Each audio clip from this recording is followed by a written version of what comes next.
Yang berharga itu hanyalah Injil, di mana saya mengatakan bahwa kematian dan penderitaan yang nyata menimpa semua manusia itu seharusnya membuat kita memandang pada salib. Ayatnya dari Roma 1 ayat 16 dikatakan demikian. Sebab aku mempunyai keyakinan yang kokoh dalam Injil. Karena Injil adalah kekuatan Allah yang menyelamatkan setiap orang percaya. Pertama-tama orang Yahudi tetapi juga orang Yunani. Sekali lagi. Sebab aku mempunyai kesaksian yang kokoh dalam Injil. Karena Injil adalah kekuatan Allah yang menyelamatkan setiap orang percaya. Pertama-tama orang Yahudi tetapi juga orang Yunani.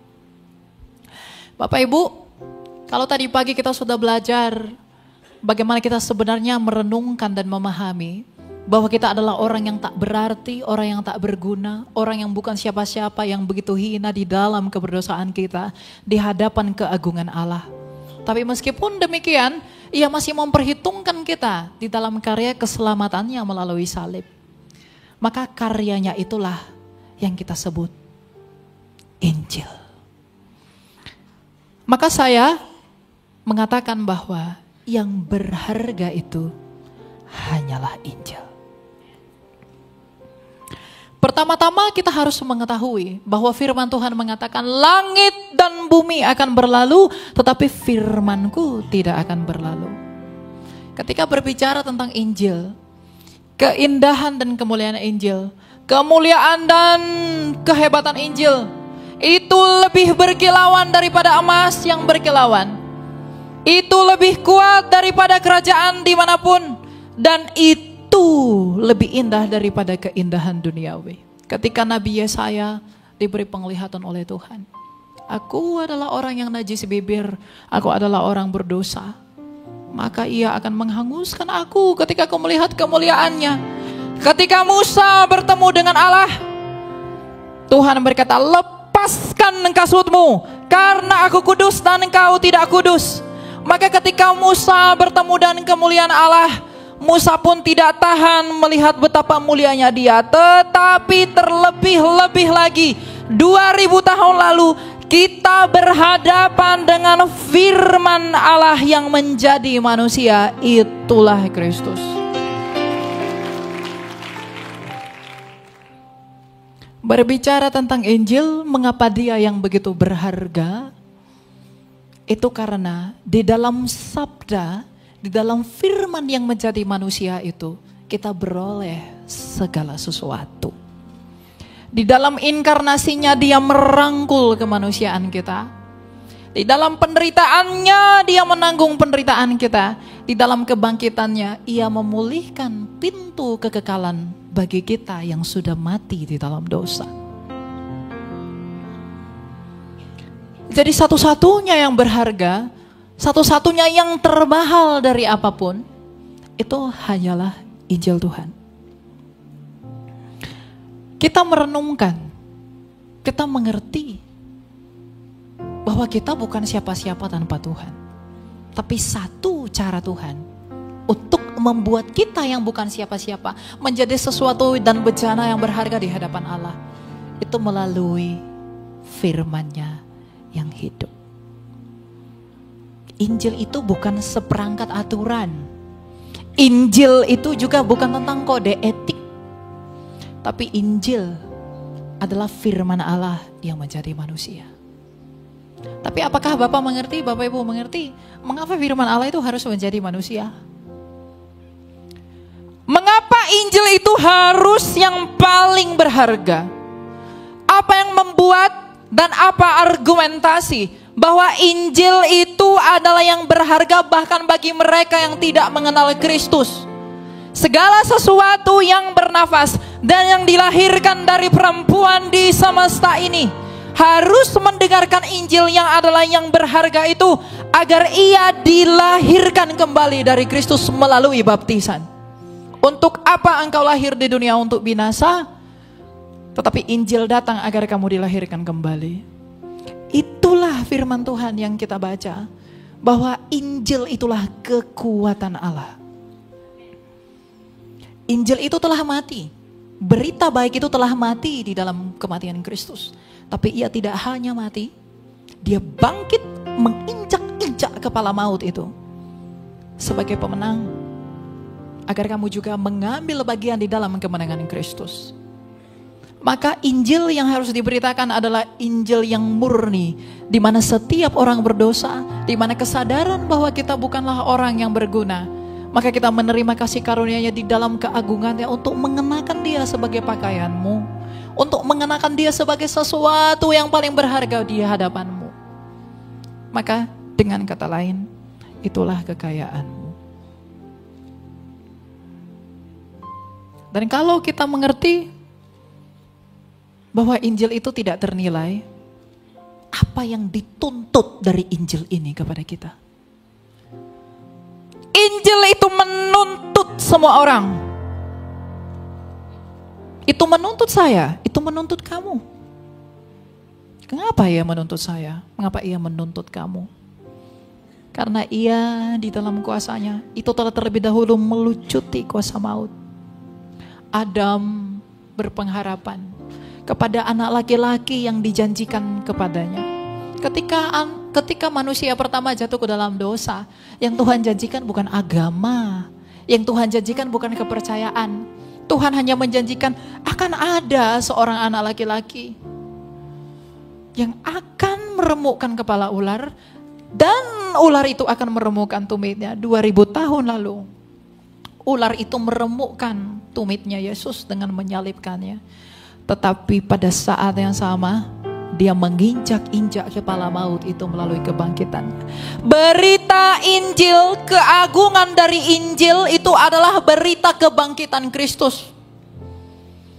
Karena di dalam kebangkitannya itulah saya, kamu yang berdosa, saya dan kamu yang mati, saya dan kamu yang lesu di dalam rupa-rupa penderitaan. Jiwamu didandani oleh Injil, jiwamu punya pengharapan di dalam Injil. Jiwamu itu dihiburkan di dalam Injil. Jika engkau berpikir bahwa hal-hal bendawi dapat menghibur jiwamu, engkau berpikir bahwa kekayaanmu bisa menghantarkan jiwamu, engkau berpikir bahwa apa yang ada padamu bisa memulihkan keadaan jiwamu, orang-orang terkaya tidak akan menderita, orang-orang paling berhikmat tidak akan mati, orang-orang yang paling kuat tidak akan lemah. Tetapi Injil ini datang agar di dalam kesederhanaanmu, atas penerimaanmu kepada Kristus, kamu beroleh penghiburan. Karena kebahagiaan itu bukan status bendawi, kebahagiaan adalah status batin. Karena apapun kepercayaanmu, apapun agamamu, apapun yang kamu yakini, kerinduanmu adalah bersatu dengan Allah. Dan bagaimana saya bisa bersatu dengan Allah? Kamu dicipta oleh firman, berfirmanlah Allah, baiklah kita menjadikan manusia menurut gambar dan rupa kita. Saya ini dicipta menurut polanya firman itu. Firman Allah lah yang menjadikan saya. Maka ketika kita semua yang adalah ciptaan, yang diciptakan oleh firman Allah itu rusak, maka firman Allah itu sendiri yang datang memulihkan yang rusak itu. Makanya dengan agung Injil Yohanes mengatakan firman itu telah menjadi manusia. Mengapa firman itu harus menjadi manusia? Karena manusialah yang pertama sekali mengundang maut itu. Maka firman itu harus menjadi manusia agar di dalam keadaannya yang manusia itu dia menaklukkan maut itu. Makanya Injil yang disampaikan Rasul Paulus berkata, oleh karena ketidaktaatan satu orang semua orang telah berdosa, tapi oleh karena ketaatan Kristus, Dia membenarkan siapa yang percaya kepadanya. Inilah berita baik. Berita baik bukan tentang kamu percaya Tuhan, lalu kamu memperoleh hal-hal duniawi. Berita baik bukan tentang apa yang kamu minta diberikan Tuhan. Tuhan, saya mau ini, saya mau ini, saya mau ini. Apakah kamu bisa kejar itu? Boleh. Tapi yang terutama, yang membuat hidup kita penuh dengan syukur, itu kebangkitan Kristus. Oleh karena itu saudara-saudara, mengapa Mengapa kita hanya harus bermegah? Mengapa kita harus berbangga? Mengapa kita harus merenungkan? Mengapa kita harus mengerti bahwa Injil itu adalah hidup? Karena semua orang telah menderita. Bukan hanya saya, tapi kamu juga menderita. Saya juga mati, kamu juga mati. Pernahkah kamu membayangkan bagaimana penderitaan Kristus yang adalah Sang Injil itu? Pernahkah kamu melihat betapa sudinya ia lahir di kandang domba yang hina? Dia yang mulia yang tidak menganggap kesetaraan dengan Bapaknya, tetapi dia rela tidur di kandang yang hina demi kamu. Dia rela berdiam di tempat yang tidak dipandang. Melalui perjamuan suci, Kristus ada di dalam tubuhmu yang cemar itu. Melalui perjamuan kudus, Dia mau berdiam di dalam tubuhku yang cemar ini. Bukankah itu kasih karunia? Bukankah itu belas kasih Tuhan yang tak ternilai? Lalu apakah engkau, wahai manusia, yang menganggap ada yang lebih mahal daripada Injil Kristus? Apakah engkau sehingga engkau meninggikan dirimu yang memperkatakan sesuatu yang menentang anak manusia bahwa ada yang lebih berharga di luar dia? Who are you? Siapa yang kamu puja-puja? Apa yang kamu pegang? Kemana hatimu pergi? Itulah Tuhanmu. Sekarang, kemanakah hatimu pergi? Apakah engkau merenungkan? Apakah engkau memahami? Apakah engkau mengerti? Mengapa Tuhan saya datang kepada saya demi kasih-Nya kepada saya?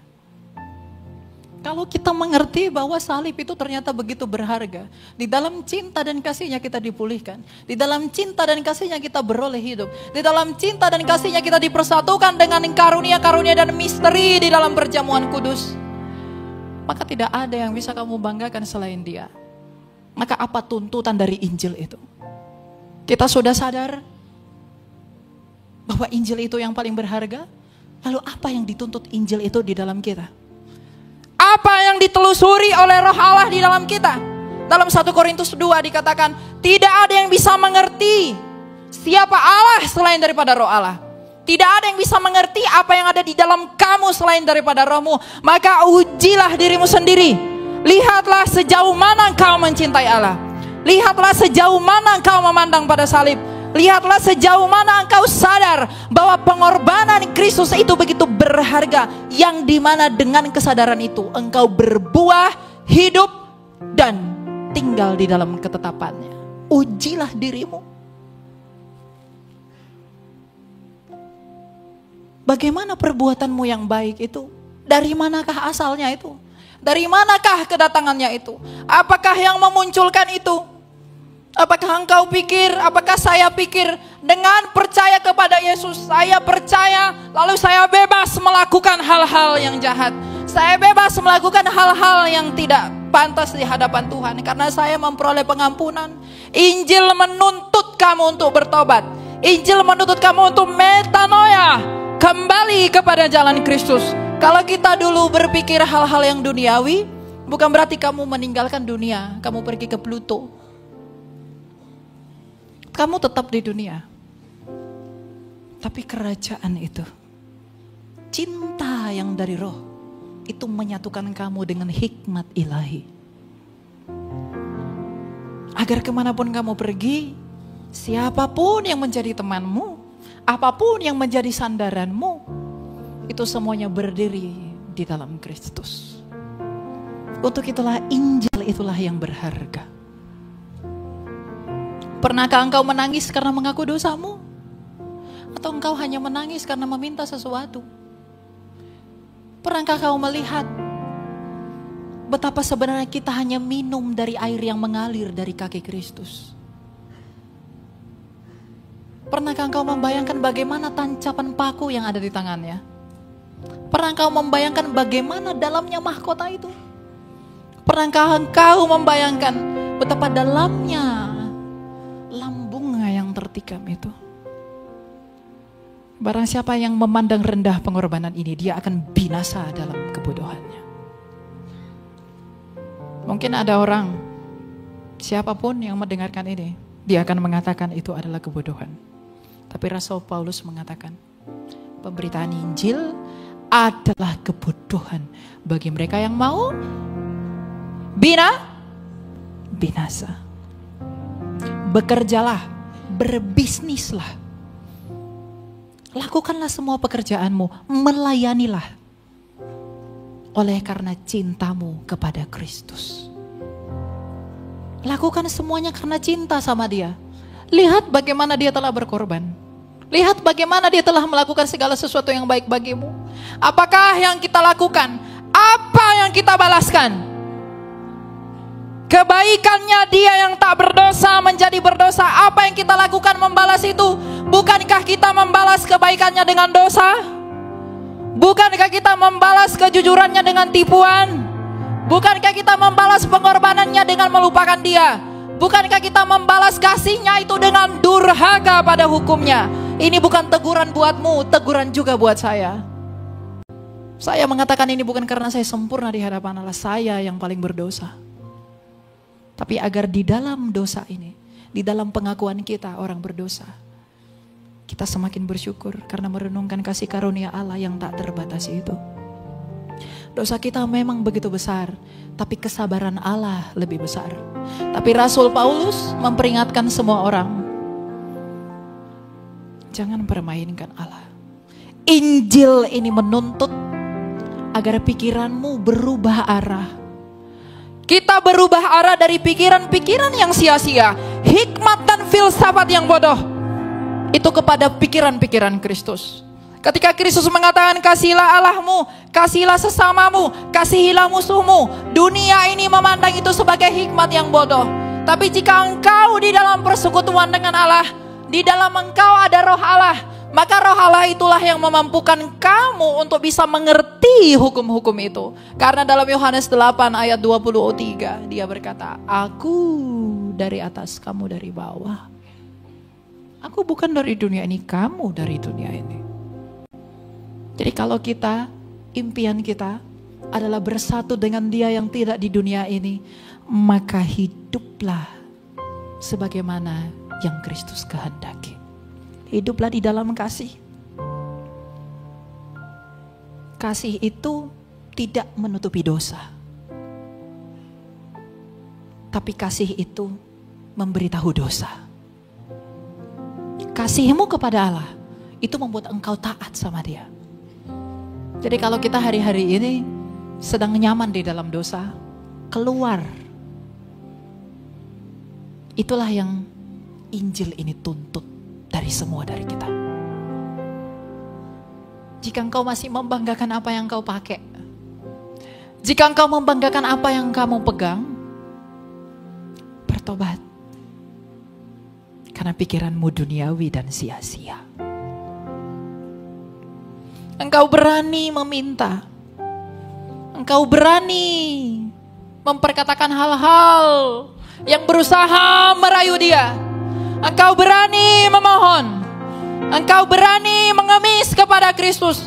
Engkau berani berharap padanya, tapi kau tak pernah berani memberitakan namanya. Engkau berani dan saya berani berbuat dosa, tapi saya dan kamu malu untuk bertobat. Yohanes Chrysostomus, Bapak Gereja dari Konstantinopel, berkata, iblis itu sudah menipu kita begitu dalam. Iblis itu meyakinkan kita entah bagaimana. Kita begitu berani berbuat dosa, tapi malu untuk bertobat. Tapi sikap yang benar menurut tuntutan Injil adalah kita harus berani bertobat dan malu untuk berdosa. Saya tidak menghakimi siapapun di tempat ini. Saya hanya mengingatkan bahwa apa yang ada di dalam hatimu, itulah Tuhanmu. Kalau yang di dalam hatimu, waduh, saya harus menumpuk lebih banyak lagi.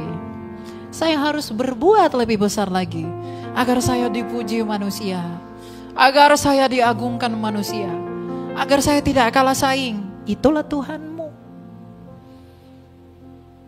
Saya harus pergi ke sana, saya harus pergi ke sini. gak kalah. Itulah Tuhanmu. Saya harus memakai ini, saya harus memakai itu. Itulah Tuhanmu. Saya harus berteman dengan dia, saya harus berteman dengan dia, tapi tidak mementingkan kebenaran. Itulah Tuhanmu. Tapi kalau di dalam hatimu, kamu sadar dan mengaku bahwa kamu orang berdosa, dan kamu hanya hidup setiap hari merenungkan, apapun di dalam pekerjaanmu, di dalam aktivitas yang kamu lakukan setiap hari, tapi ada cinta Kristus yang terlukiskan dalam hatimu, di dalam pengertianmu yang benar di dalam Injilnya itu, itulah Tuhanmu. Jadi Bapak Ibu, saudara-saudaraku, tujuan hidup itu tidak ditentukan oleh apa yang kamu lihat, tapi tujuan hidupmu adalah tentang reformasi hatimu. Nous dalam bahasa Yunani itu adalah inti dari roh manusia. Nous itulah yang rusak ketika manusia jatuh ke dalam dosa. Emang kamu pikir ketika kamu mati, kamu kehilangan pikiran? Tidak. Sejatinya, pikiran-pikiranmu, apapun yang kamu pikirkan itu bukan datang dari sini. Itu datang dari hatimu. Pikiran itu hanya tempat menyalurkan secara jasmani. Makanya Amsal 4 ayat 23 mengatakan apa? Jagalah hatimu dengan segala kewaspadaan, karena dari situlah terpancar kehidupan. Jagalah hatimu agar tetap murni di dalam cintamu yang mula-mula itu. Jagalah hatimu agar di dalam hatimu cintamu itu tetap menyala-nyala bagaikan api kepada Dia yang tersalib itu, sehingga engkau melakukan apapun yang dikehendaki oleh api yang menghanguskan itu, engkau tetap melakukannya dengan kesetiaan. Banyak orang punya kasih mula-mula tapi tidak konsisten. Aku cukup terima Yesus, aku cukup percaya, menangis 1 kali 2 kali mengakui dosaku, udah hidup seperti biasa. Mengapa engkau kehilangan kasih-Mu yang mula-mula? Mengapa engkau melupakan pengorbanan Tuhan-Mu yang berlaku buat seluruh hidupmu?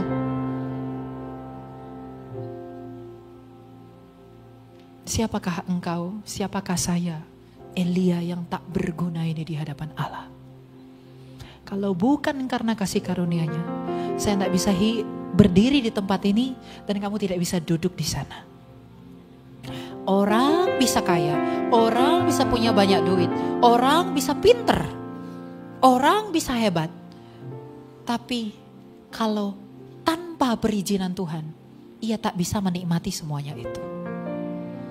Tapi kalau Bapak Ibu masih dapat menikmati cinta dengan keluarga, rezeki berkat yang Tuhan berikan, apapun yang Tuhan berikan dalam hidupmu, kamu menggunakan itu, kamu menikmati itu, maka seharusnya hal itu tidak memalingkan kamu dari Injil, tapi semakin membuatmu cinta kepada Injil.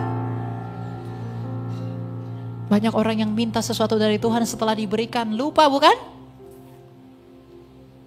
Orang yang miskin seperti saya, banyak. Tapi banyak orang yang ketika dia menjadi kaya, dia merasa dia tidak butuh Tuhan. Dia merasa pikirannya lebih tinggi daripada pikiran Allah. Dia tidak mau tunduk. Dia berpikir bahwa dia sudah sempurna. Padahal kitab suci mengatakan, tulisan yang diilhamkan oleh Allah itu bermanfaat untuk mengajar kita, mendidik kita dalam kebenaran, agar kita beroleh pembenaran. Jadi renungkanlah apa yang ada dalam hatimu. Kalau hatimu selalu pergi ke pacarmu, yang mungkin orang tercantik atau terganteng di dunia itu, itulah Tuhanmu. Kalau kamu mengandalkan dan membanggakan itu, Injil Kristus tak berguna bagimu. Kalau kamu membanggakan betapa banyaknya saldoku di rekeningku, itulah Tuhanmu, engkau melupakan hikmat ini. Kalau engkau membanggakan, oh papa saya bekerja ini, mama saya begini, itulah Tuhanmu, kamu melupakan ini. Tapi ketika dia datang seperti pencuri, engkau kaget dan menyesal. Dan yang lebih mengerikan lagi, itu tidak berguna. maka kembalilah kepada Injil. Apakah Bapak Ibu tahu siapa yang menuliskan Injil itu adalah kekuatan Allah? Rasul yang begitu kaya, rasul yang begitu pintar. Maka saya tidak bisa bermegah karena saya pintar. Saya nggak bisa sombong atas apa yang saya punya.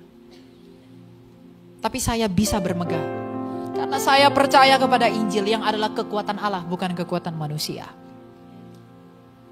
Kalau itu kekuatan manusia, itu akan sirna. Tapi sebagaimana dari awal saya katakan, langit dan bumi akan berlalu, tetapi firman Allah tidak akan pernah berlalu. Oleh karena itu, di dalam semangat Injili, di dalam semangat cinta kepada Tuhan, lakukanlah apa yang dituntut oleh Injil itu. Yang pertama, pertobatan. Kita harus pelan-pelan meninggalkan yang sia-sia, menurut apa yang Kristus kehendaki. Yang kedua, mari kita pergi keluar, menjadi terang, membawa Injil itu. Injil itu Yesus sendiri. Marilah kita keluar membawa Injil itu, agar orang-orang yang kita lewati melihat terang kita melalui apa? Melalui mulut kita, melalui perbuatan kita, melalui kasih kita, melalui apa yang kita lakukan. Agar orang-orang yang belum mendengarkan kesaksian mengenai Kristus, itu bisa melihat kemuliaan Dia yang kamu sembah di dalam apa yang kamu lakukan. Sehingga orang-orang bisa percaya, orang-orang bisa mengerti bahwa mereka pun ternyata butuh apa yang menyelamatkan kamu, yaitu Injil Tuhan. Mereka juga butuh, mereka juga perlu keselamatan jiwa, sebagaimana engkau juga memperolehnya. Mereka juga butuh cinta kasih, mereka butuh pengorbanan, seperti yang dilakukan oleh Kristus di dalam pengorbanannya di dalam salib. Apapun kepercayaanmu, siapapun engkau di hadapan manusia, itu tak berguna di hadapan Allah. Tapi kalau engkau setia, engkau bangga kepada Injil Tuhan, dan tuntutan Injil itu kamu lakukan, yaitu pertobatan, menjadi terang, menerangi orang, dan kerendahan hati, engkau disayang oleh Tuhan. Makanya orang yang tulus hatinya itu akan diberkati Tuhan. Saya bukan orang yang anti dengan orang kaya. Enggak. Justru kalau kamu kaya, disitulah kesederhanaanmu terlihat. Saya enggak melarang Bapak Ibu jadi kaya. Silakan jadi kaya. Tapi ingat, jangan kekayaanmu itu membuat kamu kehilangan cintamu kepada Injil Tuhan. Jangan kekayaanmu itu membuatmu mengandalkan itu lalu melupakan yang mungkin menurutmu tidak berarti, yaitu salib. Jangan kekayaanmu itu membuat engkau merasa engkau sudah segalanya, dan kamu melupakan Tuhan dan melupakan apa yang Tuhan perkenankan. Silakan jadi kaya, silakan jadi kuat, silakan jadi bijaksana. Tapi Yeremia memperingatkan, jangan bermegah karena itu, tapi bermegahlah karena belas kasih, keadilan, dan kebenaran Tuhan. Kalau siapa yang mengerti di tempat ini mengenai perkataan itu, maka di dalam kamu ada Roh Allah. Karena yang bisa membuat kamu mengerti tentang hal itu hanyalah Roh Allah sendiri. Karena Roh Allah lah yang menyelami siapa Allah. Misteri-misteri di dalam perjamuan Tuhan, misteri di dalam kitab suci, misteri di dalam apa yang kamu lihat, itu hanya bisa diberi pengertian oleh Roh Kudus. Karena mengenai yang ilahi, Athanasius berkata bahwa tidak ada yang bisa menyelami Allah selain daripada Roh Allah itu sendiri. Kita tidak bisa menjangkau Allah dengan pikiran kita yang tak terbatas. Tetapi betapa besar kasih karunia-Nya, terlebih-lebih lagi betapa besar cintanya bagi kita. Ia menyatakan dirinya melalui Injilnya, agar kita yang tidak bisa mengenal Dia karena dosa kita, ada akhirnya kita bisa mengenal Dia di dalam cintanya itu. Kalau kamu mengenal apapun yang kamu miliki karena manusia, itu manusiawi. Tapi kalau kamu tidak mengenal Allah, itu sia-sia. Apa yang bisa diberikan oleh batu yang ada di luar sana? Ketika Nabi Elia berhadapan dengan penyembah Baal, bukankah Elia agak nakal? Mungkin Allah mau ke kamar mandi, mungkin Allah mau ke WC. Jadi anak-anak muda Kristen yang mulai berpikiran liberal, ada yang lebih berharga di luar Injil. Saya mau mencari yang lebih hebat dari Injil. Dengarkan ini, bahwa kamu tidak akan menemui satu kabar baik yang lebih hebat, lebih agung dari Injil. Cinta, biasanya kasih, kita mengasihi yang lebih besar. Saya mengasihi pacar saya karena cantik sekali. Saya mengasihi ibu saya karena baik sekali. Saya mencintai dia karena besar sekali. Saya mengasihi dia karena kaya sekali. Saya mencintai dia karena hebat sekali. Itu adalah cinta yang wajar, cinta yang normal. Tapi ada cinta yang pernah terlukiskan di dunia ini. Pribadi yang terbesar mencintai yang tak berguna, yaitu kamu dan saya. Itu cinta yang tidak biasa. Cinta yang tak pernah ada. Dan cinta yang tak akan pernah ada. Itulah Injil Tuhan. Karena firman yang agung, yang mulia, yang memiliki kemuliaan bersama dengan tahta Bapaknya sejak kekal, itu merendahkan dirinya demi kamu dan demi saya yang berdosa, yang hina, tak berguna, dan tidak berarti. Jadi kalau kita mencintai Allah, itu wajar. Dan itu tuntutan karena dia lebih besar daripada kita. Tapi ketika Allah mencintai kamu, siapakah kamu di hadapan Allah? Bukankah cintanya yang besar itu harusnya membuat kamu sadar bahwa tidak ada yang lebih berharga dari hal ini? Bukankah hal itu cinta dia yang kudus, mencintai kamu dan saya orang berdosa, membuatmu mengerti bahwa hidupku ternyata dikasihi sekalipun aku terhilang, sebab ia tidak menolak anak yang hilang. Jadi anak-anak muda siapapun di sini, kalau engkau tidak mau menemui Allah karena engkau merasa begitu jauh dari dia, engkau tidak mau datang kepada gereja karena engkau merasa terlalu berdosa, justru engkaulah yang paling dicari. Kamulah yang paling dicari. Karena dia tidak datang untuk orang yang sempurna. Dia datang sebagai orang yang hina. Untuk juga orang-orang yang terhina. Ini cinta yang tak akan kamu temui dimanapun. Cinta di dalam Injil. Makanya saya mengatakan, membuat judul ini, bahwa Injil itulah yang paling berharga. Kalau kamu mencari kekayaan dengan menyembah dewa-dewa, engkau mencari kebijaksanaan dari batu-batu, engkau mencari kesembuhan dari pohon-pohon, apa yang bisa diberikan bagimu? Apa pengorbanan batu bagimu? Apa pengorbanan patung bagimu? Engkaulah yang memberi pengorbanan bagi mereka. Engkau memberikan sesajen, engkau memberikan persembahan agar mereka lunak hatinya, agar batu-batu, patung-patung itu memberikan bagimu dengan memberikan kepada mereka. Tapi Allah, apa yang kau beri bagi Allah? Tapi Ia memberikan yang terbesar bagi kamu. Apa yang kau berikan bagi Allah? Tidak ada. Engkau pikir engkau menghabiskan waktumu buat Allah? Apakah itu pengorbananmu? Tidak. Jangan ada yang tepuk dada. Bahkan saya pun sebagai pelayan Tuhan, setiap malam saya mengatakan, Tuhan, aku ini orang berdosa. Tadi pagi di hotel saya berdoa sama Tuhan, Bapa, aku ini tidak layak. Begitu banyak orang yang mengatakan aku tidak layak di dalam penghinaan dan maksud mereka yang mungkin mulia menurut Engkau. Tapi justru di dalam ketidaklayakan inilah aku menemukan cinta dan kasih-Mu itu. Bahwa kasih-Mu itu terlalu besar bagi kami yang tidak layak ini. Jadi anak-anak muda, jangan merasa kamu tidak layak. Kamu memang tidak layak. Tapi di hadapan Allah, kalau kamu mau, kamu bisa dilayakkan. Melalui apa? Injil Tuhan.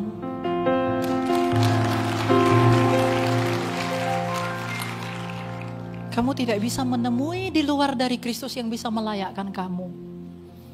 Baik yang di online dimanapun, kalau kamu mendengarkan ini, saya terlalu jauh dari Tuhan. Maka datanglah kepada Injil ini. Karena memang Injil ini mencari kamu. Tuntutan Injil adalah pertobatan. Maka semua orang yang sudah hidup di dalam dosa, berenang-renang di dalam dosa, Injil itu memanggil kamu. Injil itu seperti singa yang mengaum.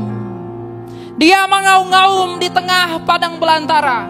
Dia menunjukkan akulah yang agung, akulah yang besar, akulah yang kuat. Maka firman Allah yang menjadi manusia, yaitu Injil Kristus, dia mengaum-ngaum di tengah kerajaan dunia, kerajaan yang gelap. Dalam Efesus 6 seperti perkataan Rasul Paulus. Injil itu mengaum-ngaum 2000 tahun lalu di satu tempat yang bernama Yerusalem, yang lahir di kota Bethlehem. Dia orang Nazaret. Dia mengaum-ngaum, di luar aku engkau tak bisa berbuat apa-apa. Kalau kamu tidak percaya kepadaku, engkau akan mati dalam dosamu. Dia mengaum begitu agung untuk mengajak kamu agar kamu beroleh hidup sebagaimana ia juga telah hidup kembali dengan matinya ia sebagai manusia. Jadi kalau kamu mau memperoleh hidup, kalau kamu mau mendapatkan hidup, percayalah kepada hidup. Dengan agung Injil itu bersabda dalam Yohanes 14 ayat 6, akulah jalan, tapi bukan hanya jalan, dan kebenaran, dan tidak hanya itu, akulah hidup itu sendiri. Maka kalau kamu mau hidup, percayalah kepada Dia yang hidup itu. Anak-anak muda pun yang punya pergumulan galau-galau. Pacar saya meninggalkan saya. Saya sakit hati.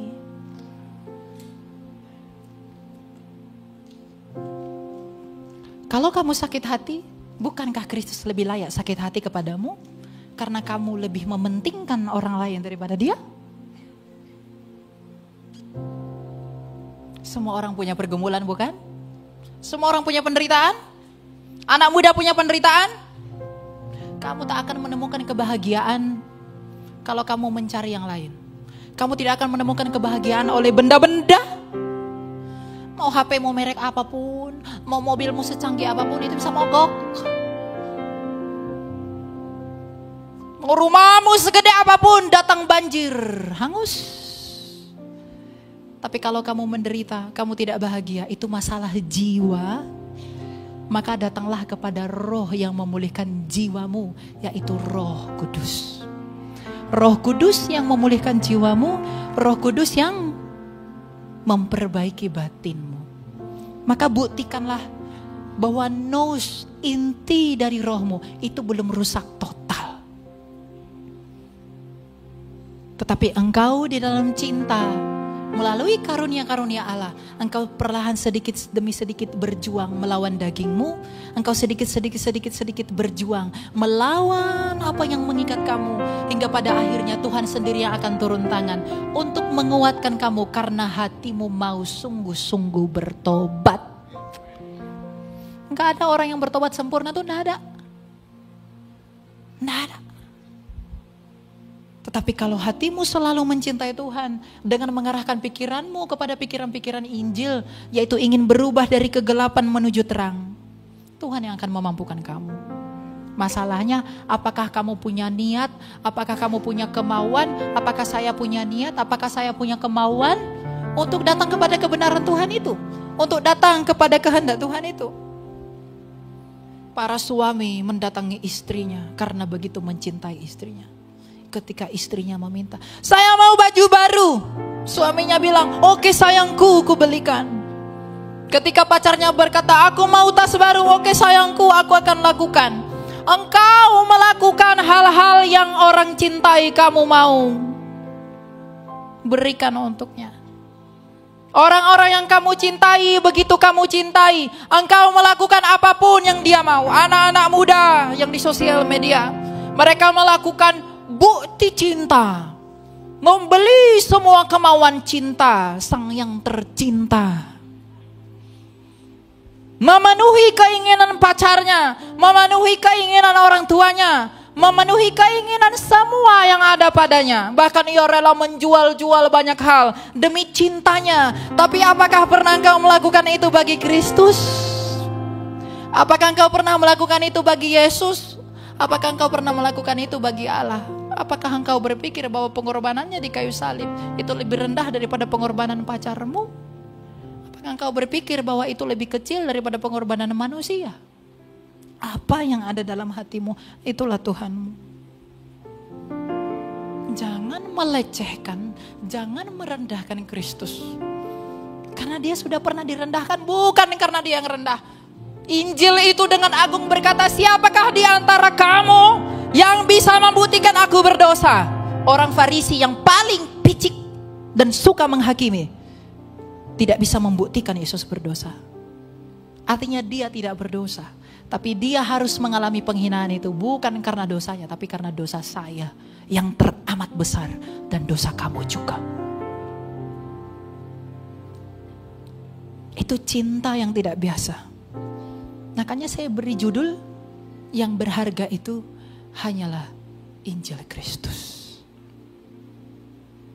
Jadi kalau kamu coba gunakan apapun yang lebih berharga dari Injil Kristus, kamu tidak akan menemukan itu. Orang Kristen yang sejati adalah orang Kristen yang mau mengakui bahwa ia orang berdosa. Orang Kristen yang sejati adalah orang Kristen yang mengakui bahwa dia orang yang tak berarti.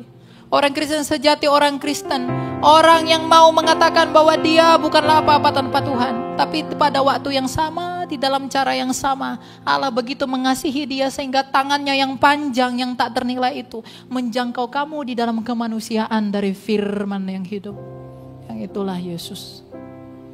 Kamu cari yang hal seperti ini di mana? Cinta yang seperti ini di mana? Jadi kalau ada anak muda Kristen, kalau ada orang tua yang mengizinkan anaknya, tidak mengajarkan anaknya untuk cinta kepada Kristus, lalu anak-anak muda yang berpikir terlalu cepat, aku meninggalkan Kristus, terpenting aku berbuat baik. Engkau mengkhianati cintanya yang sudah ia berikan padamu. Terlebih-lebih lagi kamu telah mengecap karunia itu, tapi engkau murtad meninggalkan Kristus. Tuhan tidak benci kamu, tapi dia sangat mengasihani kamu. Karena pada akhirnya ketika kamu murtad, engkau kehilangan keselamatanmu. Engkau mengkhianati cintanya. Maka anak-anak muda, pikirkanlah sekali lagi. Pikirkanlah lebih dalam, pikirkanlah lebih tajam. Apakah alasan yang sebanding sehingga saya meninggalkan Kristus? Apakah alasan yang setara? Apakah alasan yang tepat bagi saya sehingga saya melupakan Injil salib? Apakah alasan yang berguna? Apakah alasan yang tepat ketika aku beradu dengan Allah sehingga aku melupakan kasih karunia Allah? Tidak pernah ada dan tidak akan pernah ada. Karena ketika kamu mati, semua orang yang dilahirkan dari perempuan tujuannya adalah mati. Tapi matinya yang bagaimana? Engkau mati binasa, maka pergilah keluar Kristus. Engkau mati teraniaya, maka percayalah yang di luar Kristus. Tapi kalau kamu mau mati, yang di dalam kematianmu itu engkau menemukan keuntungan, maka datanglah kepada Kristus. Tetapi ingat, kalau matimu mau keuntungan, hidup itu harus Kristus.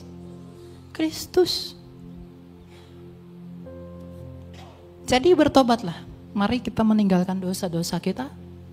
Mari kita berani mengaku dosa. Mari kita berani bertobat dan malulah berbuat dosa. Mari kita mulai hidup benar. Mari kita mulai merenungkan bahwa kita memang bukan siapa-siapa. Maka kita berusaha untuk menyenangkan hati Allah. Sebagaimana kita berusaha mau menyenangkan hati orang tua, mau menyenangkan hati pacar kita, mau menyenangkan hati semua orang, karena kita mencintai mereka.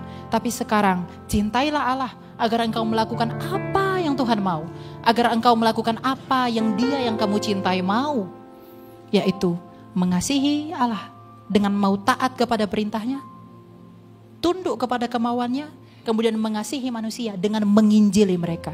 Kalau kamu merasa ada orang yang belum percaya kepada Yesus, tapi kamu merasa biasa-biasa saja, kamu gak percaya Yesus. Karena kalau kamu melihat orang yang belum percaya, tapi tapi kamu biasa-biasa aja. Artinya tidak ada roh yang mendorong kamu untuk menginjili mereka. Kasihmu kepada manusia bukan dengan memberikannya 2 bungkus nasi padang, tapi dengan menginjilinya. Kalau mereka menolak, jangan kamu marah. Karena itu bukti bahwa mereka di dalam kegelapan. Justru kalau mereka marah-marah sama kamu, justru ketika mereka benci sama kamu, kamu harus semakin mengasihi mereka. Karena itu adalah bukti bahwa mereka perlu kebenaran seperti yang ada pada kamu. Kasihilah Allah, bertobatlah, berubahlah pikiran, banggakanlah Kristus, dan kasihilah sesamamu manusia. Injililah keluargamu, injililah semua orang yang kamu temui. Jangan kamu takut mati, karena matimu keuntungan dalam Kristus. Apa yang kamu takut mati? Dan yang terpenting, kasihilah musuhmu. Inilah ajaran yang tidak ada di tempat manapun. Inilah ajaran yang paling melekat dengan Injil.